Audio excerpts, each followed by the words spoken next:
Lea, ano ang nationality nitong mga naaresto at ano ang ikakaso sa kanila ng PIDEA?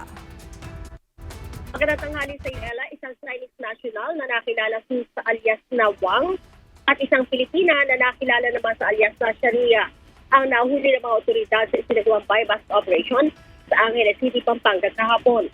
Sa inilabas sa pahayag ni PIDEA Director General Isagani Neres, nasa 101 kilo ng shabu ang kanilang nakumpiska na nakalagay sa 96 na tea-bag. Nagkakahalaga ang naturang shabu na mahigit sa 680 million pesos.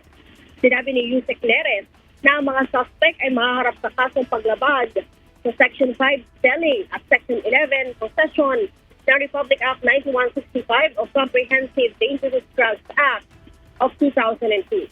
Dagdag ni Neres ang naturang mga suspect ang itinuturing na top supplier ng ipinagbabawal na gamot sa bansa.